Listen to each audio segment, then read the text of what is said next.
Ya, kalau pada dasar yang nggak suka ya gitu lah ya. Ya, sprint race kembali terjadi untuk kelima kalinya di kota kemarin ya. Nah, karena sprint race kemarin di kota cukup membosankan atau malah bosenin banget, muncullah komen-komen kayak, ini sprint race kenapa nggak dihapus aja sih? Kenapa sih masih demen bertahankan sprint race? Malah dibanyakin lagi musim ini. Ya, komen-komen kayak gitu cuma bisa bikin gue kayak...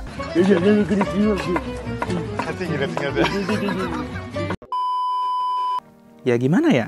Soalnya pas sprint race tuh seru nggak ada tuh komen-komen kayak gitu. Sekalinya bosenin, langsung keluar goa semua kayak fans MU. Nah, tapi ada juga yang komen mengenai apakah format sprint harus diganti lagi untuk musim depan. Nah, kalau komen-komen kayak gini masih mending lah. Nah, sekarang gue akan bahas soal itu.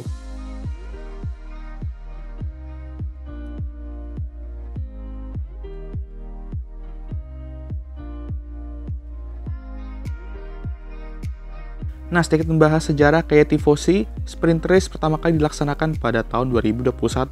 Di situ formatnya ya qualifying dulu, terus Sabtunya sprint race dengan starting grid menggunakan hasil qualifying kemarin, dan hasil sprint race ini bakal digunakan untuk starting grid balapan besoknya. Nah, di 2021 itu top 3 dapat poin, dan ya format awal ini bisa dibilang cukup kurang kalau kata gua.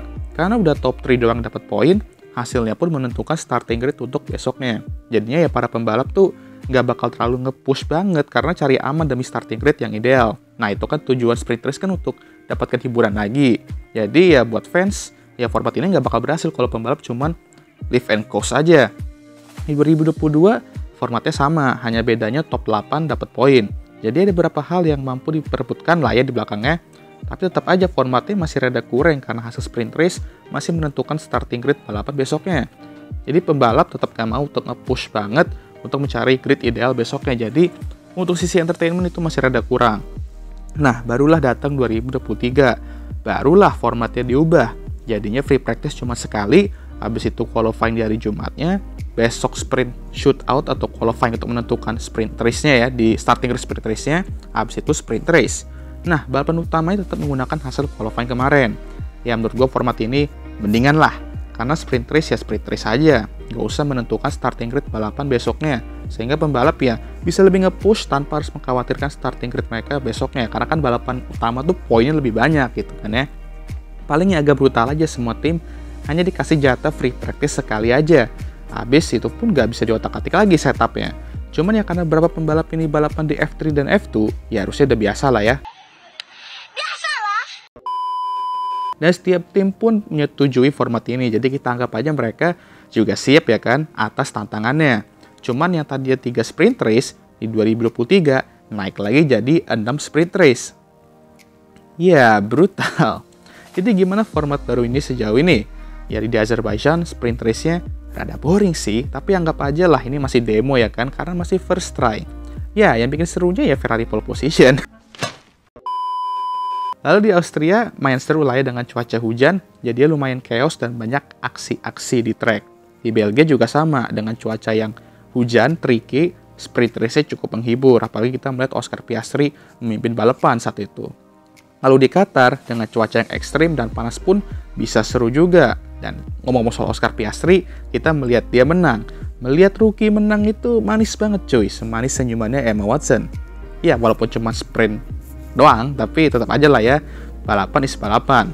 Nah, baru nih kita datang ke kota Circuit of the Americas, track yang selalu memberikan kita aksi-aksi yang menegangkan tiap tahunnya ya kan. Jadi kita berharap sprint race-nya juga seru, karena balapan lebih pendek harusnya bisa makin seru, maksimal lah ya, karena pembalap bakal lebih nge-push juga.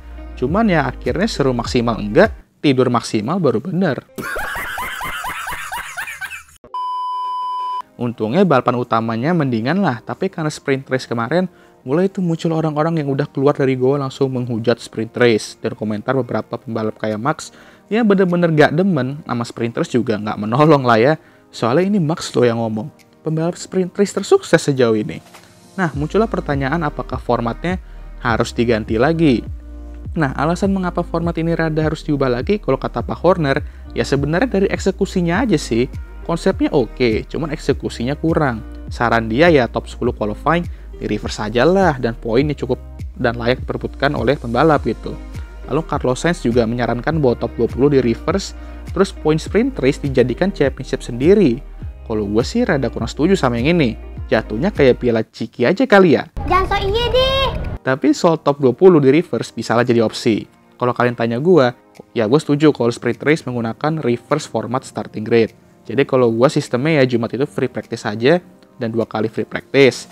Sabtu pagi qualifying, lalu siang atau sorenya sprint race. Nah ini pakai reverse starting grid dari hasil qualifying. Bebas lah mau top 8 ke, top 10, 20, sakarep lah. Baru minggunya race. Jadi yang nggak usah qualifying 2 kali dan formatnya itu mirip dikit lah MotoGP. Lalu kalau bisa, max ya 6 aja sprint race ya lah. Nggak usah ikut-ikutan MotoGP, semua balapan ada sprint race ya kan. Bisa tepar nanti setiap tim. Lalu yang jadi permasalahan nama sprint race, ialah kayak Sabtu itu udah ketebak aja siapa yang bakal kenceng dan siapa yang enggak. Jadinya pas minggu ya udah kayak nonton film, tapi udah kena spoiler aja, udah ketebak gitu.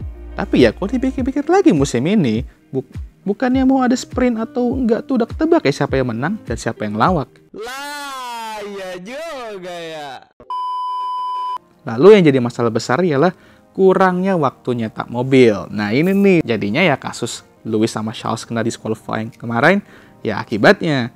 Ya nih ya bagi kalian yang nggak tahu, mengapa Lewis dan Charles kena disqualified kemarin, itu karena planknya yang melebihi batas maksimal. Dan ini juga terjadi karena yaitu track dengan aspal kayak kota ya sekalinya free practice kurang gitu untuk nyari setup yang pas. Jadi ya floor mereka terkikis dan ya akhirnya terjadilah tuh plank mereka itu kan melebihi batas maksimal regulasi. Dan mengapa cuma 4 pembalap doang, 4 mobil doang yang dicek? Karena waktu, bos. Ingat, bos, minggu depan kita udah ke Meksiko. Jadi FIA ya harus memilih mobil-mobil random untuk dicek. Dan apa saja 2 dari 4 mobil itu yang kena, ya kan? Nah, kalau misalnya mau pakai format yang sama, ya free practice-nya dilamain aja. Durasinya jadi 1,5 jam mungkin, atau 2 jam kalau perlu. Walaupun kalau mau 2 jam ya mending pakai format versi gua aja sih. Nah, di sini gue mau kalian komen aja lah. Menurut kalian, gimana enaknya? Setuju gak sama format gue? Atau kalian punya format lain? Nah, tulis aja di kolom komentar ya guys ya. Penasaran juga gue pendapat kalian. Biar saling diskusi aja ya kan? Karena gue yakin kalian punya opini masing-masing mengenai sprint race ini. Kalau boleh jujur ya, sebenarnya nggak salah kok kalau F1 mengadain ini. Malah gue dukung kalau sprint itu dipertahankan. Karena ya biar di beberapa weekend ada hal-hal spesial dan berbeda gitu aja. Kayak, oh minggu ini ada sprint race. Asik, Sabtunya ada balapan gitu ya. Ya gitulah. Cuman yang 6 kata gue udah cukup. Terus formatnya ditweak dikit lagi aja lah. Menurut gue nih formatnya udah bener, tinggal eksekusinya aja bener kata Pak Horner ya. Tapi walaupun dengan komen-komen pedes mengenai sprint race kemarin yang bikin gue kesel juga, ada satu hal yang bikin gue senang dari West Grand Prix kemarin. Tahu nggak apa? Ya apalagi kalau bukan Logan Sargent akhirnya meraih poin di home race-nya.